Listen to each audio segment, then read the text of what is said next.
Hello et bienvenue dans une nouvelle vidéo. Aujourd'hui on se retrouve pour notre Will I Buy It hebdomadaire. Comme chaque semaine donc je me rends sur différents comptes Instagram pour aller checker dernières nouveautés, sorties, annonces en termes de make-up, skincare, beauté de manière générale et je vous donne mon avis. On commence sur la page de Trend Mood et j'ai tout d'abord la collection pour les fêtes chez Chanel, c'est la Winter Tale. Alors on a un quad de fard à paupières dont les couleurs ne m'inspirent pas du tout. On a un highlighter qui a l'air très joli, mais bon, c'est Chanel et c'est très cher. On a des produits lèvres, des liners si je vois bien, et des vernis. Il n'y a rien qui m'intéresse particulièrement. Autant Dior, on l'a vu, j'achète tout. Autant Chanel, ça me parle un petit peu moins. Donc pour le moment, rien ici qui me donne particulièrement envie. Rien non plus, je trouve, qui fasse particulièrement festif dans les teintes ou les packaging. Donc ouais, pour moi, la collection, elle est un petit peu inintéressante. Chez Profusion, on a une collection pour Halloween, c'est la Embrace Your Dark Color. Je sais pas si ça fait référence à quelque chose en particulier ou si c'est juste, voilà, thème Halloween, thème un peu gothique. Il y a un petit peu de tout, il y a beaucoup de produits. Il y a une grande palette de fard à paupières. Il y a des fossiles, ma foi, assez excentriques. Il y a des produits pour les yeux, pour le teint, pour les lèvres. Il y a des petits trucs brillants qui ont l'air, voilà, ma foi, mignons. Il y a aussi des pinceaux, miroirs. Alors tout est très bien thématisé. Maintenant, vous le savez, moi, ce genre de collection, ça me parle pas trop. Tout ce qui est thème Halloween, voilà, moi ça m'intéresse moins. Je sais que ça plaît beaucoup, hein, mais c'est vrai que c'est pas un univers ou une saison qui particulièrement m'attire. Et donc là, il n'y a rien dans la collection en particulier qui me donne envie. Profusion, je sais que c'est disponible. Il me semble que c'est disponible, en tout cas certains produits chez Di. Peut-être pas dans tous les Di, peut-être pas tous les produits. Donc peut-être pas ce genre de collection. Même si je la voyais, je l'achèterais pas. Chez Glamlight, on a une collection en collaboration avec Coca-Cola. Alors on a deux palettes, elles coûtent chacune 22 $. Une palette Coca-Cola classique et une Coca-Cola Cherry avec à chaque fois 8 teintes à l'intérieur, dans les tons rouges évidemment. Et puis on a deux sets de gloss avec 3 gloss à chaque fois, pareil, dans des teintes Coca-Cola classique et des teintes Coca-Cola Cherry. Donc un plus rouge, l'autre plus rouge, un petit peu rouge rosé. Ça m'intéresse pas du tout. J'ai plus bu de coca depuis le mois de mai. Plus une seule goutte et franchement je suis très bien comme ça. Non pas que j'en buvais très régulièrement, mais voilà, j'ai décidé de vraiment ne plus boire une goutte de soda qui provient de la marque Coca. Mais bref, c'est un autre débat, c'est pas ça le but. Ici on parle de make-up et même en termes de make-up je dois dire que les palettes de fard à paupières dans ce genre de teinte, ça m'intéresse pas du tout. C'est original, c'est sûr. Le packaging en forme de canette comme ça, ça passe. Vous savez que les packaging un petit peu différents, j'aime pas trop, mais là, ça passe parce que ça se range quand même facilement. C'est pas tous les jours qu'on voit des palettes comme ça avec du rouge hyper intense parce que c'est pas forcément des couleurs qui sont faciles à porter au quotidien. Donc c'est bien qu'ils fassent des trucs différents. Maintenant, voilà, ça me parle pas du tout. Au-delà de l'aspect Coca-Cola, c'est pas du make-up que j'ai envie d'acheter ou de porter globalement. Chez Anastasia Beverly Hills, on a des nouveaux produits ou plutôt des nouvelles teintes dans des produits qui existent déjà. Alors d'abord dans le Lip Velvet Lipstick qui coûte 24 $, on a 4 nouvelles teintes vraiment parfaites pour l'automne. Alors c'est des teintes que je trouve très jolies, très vraiment parfaites pour l'automne vraiment, mais je sais pas dans quelle mesure c'est des teintes qui vraiment peuvent m'aller. Je les trouve très belles en théorie, je les imagine tellement clairement dans un look d'automne, à savoir si moi elles m'iront. Je sais pas, mais je serais curieuse quand même d'essayer, d'autant plus que cette formulation, j'en ai entendu dire beaucoup de bien, ça fait un moment que j'essaie de la tester, mais justement je savais pas trop quelle teinte prendre, donc ça à mon avis, si je les vois en magasin, je les testerai, pour voir un petit peu ce que ça donne sur moi. Et puis dans le Glow Seeker Champagne Gold Powder Highlighter qui coûte 38 $, donc le highlighter, il y a deux nouvelles teintes, il y a Enchanted qui est un doré un petit peu plus bronze et Ethereal qui est un doré beaucoup plus léger, quand on voit la photo ça se marque pas des masses mais plus léger, avec des petits reflets blancs. Alors c'est bien qu'ils sortent de nouvelles teintes de l'highlighter. Maintenant bon, les différences se marquent pas énormément. La teinte de base c'était Sun Idol qui était du coup un petit peu plus doré, Ethereal vient un petit peu en dessous de ça et Enchanted un petit peu plus foncé. Maintenant voilà, c'est pas non plus des différences énormes. Donc est-ce que c'était bien nécessaire? Enfin, ma foi, je dis pas que si je les vois pas, je n'aurais pas envie de les swatcher pour voir un petit peu ce qu'ils donnent. et peut-être d'en prendre un, même si j'avoue 38 balles l'highlighter ça fait mal. Hein. Chez Dolce & Gabbana on a un nouveau fond de teint, c'est le Everlast Foundation.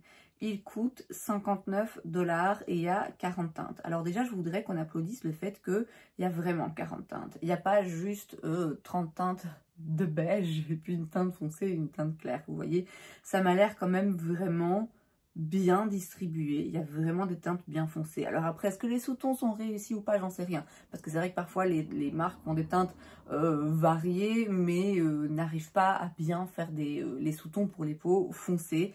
Donc bon, ça j'en sais rien, mais en tout cas comme ça, à première vue, les teintes, il y a quand même de la variété. Alors, on parle d'une couvrance totale avec un fini vraiment sans défaut, une tenue de 24 heures sans transfert, waterproof avec un SPF 20. Ça a un effet floutant et lissant, ça va contrôler les brillances toute la journée, un résultat mat. C'est bizarre parce que c'est pas le genre de fond de teint qui sortent en ce moment, j'ai l'impression, on est plutôt sur des fonds de teint un petit peu semi-lumineux. On est parti du hyper dewy il y a encore quelques mois, maintenant on est plutôt dans les semi-mat, semi-lumineux, un peu plus naturels. Là ils y vont couvrance totale, fini mat. Il y a des ingrédients skincare dedans, de la poire pour la fermeté de la peau, de l'avocat pour l'hydratation. Et pomegranate, c'est quoi? Je sais plus, bref, il y a des fruits, il y a des ingrédients, voilà, un petit peu type skincare à l'intérieur et donc un SPF. Alors le fait qu'il y ait de l'avocat, ça me paraît bizarre avec le côté matifiant parce que pour moi, quand j'entends avocat, je pense tout de suite, ah ok, il va y avoir de l'huile dans le truc, je sais pas pourquoi, c'est à ça que ça me fait penser. Or là, ce sera pas le cas, j'imagine, puisque c'est un fini mat. Alors bon, 59 $, c'est cher. Après, c'est vrai que pour ce genre de marque, bon, on est dans les prix. Le packaging, c'est une bouteille en verre, voilà, très bien. Après, le gros corps, là, je sais pas, je trouve ça fait un petit peu... ouais, c'est moins un packaging que moi, je trouve chic et élégant, mais après, c'est vraiment une question de goût. Et j'ai envie de vous dire, si le fond de teint bien, on s'en fout. Je prendrais pas le risque de l'acheter, parce qu'à ce prix-là, faut quand même un peu être sûr de son coup. Et je vous dis, moi, en ce moment, j'aime assez cette tendance de fond de teint, comme j'en ai un aujourd'hui, qui est un petit peu lumineux, qui est pas 100% couvrant, qui est pas non plus 100% mat. Et donc, c'est vrai que retourner dans ce genre de fond de teint vraiment full couvrance, fini mat et tout, très perfectionnant, je sais pas si c'est vraiment un mot, ouais, je suis pas vraiment dans ce genre d'humeur en ce moment, mais au moins ça change un petit peu. Chez Rem Beauty, on a un nouveau petit set dans la collection en collaboration avec Wicked, le film. C'est le set So Popular Lip and Fragrance Set. On a donc à l'intérieur une huile à lèvres qui s'adapte au pH de la peau et deux petits parfums. J'imagine que c'est des roll-on, je sais pas, je vois pas bien. Oui, inintéressant à mes yeux. Je sais pas que c'est pas intéressant, je dis moi vraiment c'est le genre de collection qui m'intéresse pas. La marque déjà de base m'intéresse pas des masses. La collection en collaboration avec Wicked, voilà, pas du tout quelque chose qui m'intéresse non plus. Et alors ce genre de set avec une huile à lèvres, c'est bon, j'en ai déjà 40, et des petits parfums, non, pas du tout. Mais enfin, si ça vous intéresse, si vous étiez fan de la collection et que vous vouliez vous en procurer quelques articles, sachez qu'il y a un nouveau set. Et chez Colourpop, on a une collection en collaboration avec Bratz. On a des Lippy Kit pour 14 $. Donc à chaque fois à l'intérieur, vous avez un crayon et un rouge à lèvres en stick. Et donc vous avez 4 harmonies de couleurs différentes pour 4 des Bratz. J'y connais absolument rien. Oui, ma foi, voilà, c'est mignon. Si on aime Colourpop, qu'on aime les Bratz, c'est des petits kits, ça coûte 14 $. Voilà, c'est sympa. Je sais pas si c'est des teintes inédites, j'imagine que oui. C'est rien, moi, qui m'intéresse particulièrement. Et enfin, sur la page de Point Click Vibes, on a un lancement chez Melt. Alors, on l'avait déjà vu, mais en fait, on avait juste vu une partie. C'est donc la Universal Monsters Collection. Il y a là beaucoup plus de produits. Du coup, il y a des palettes, des produits pour les lèvres. Il y a bon, les trucs un petit peu verts là qu'on avait vu déjà la semaine passée. Il y a aussi une poudre.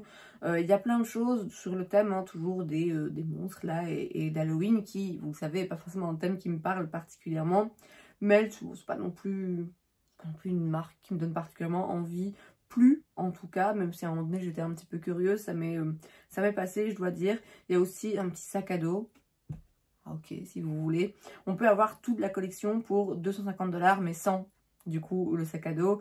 Non, pour moi c'est pas intéressant. Maintenant, si on aime cet univers et qu'on aime la marque, ça peut intéresser, hein, je dis pas, mais c'est vrai que moi c'est pas le genre de marque qui me parle, c'est pas le genre de lancement qui me parle.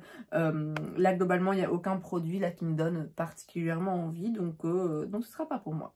Bon, ma foi, ça aura été assez court, il n'y a vraiment pas grand chose comme lancement cette semaine. Ça m'arrange un peu parce que il est 7 h du mat, je dois aller travailler et j'ai un petit peu la crève, mais voilà, ça a été court, rapide et efficace. Et c'est donc tout pour cette vidéo, j'espère que ça vous a plu. Si c'est le cas, n'hésitez pas à laisser un like, vous pouvez aussi vous abonner à ma chaîne parce que c'est gratuit, donc pourquoi pas. Et moi je vous vois la prochaine fois. Bye.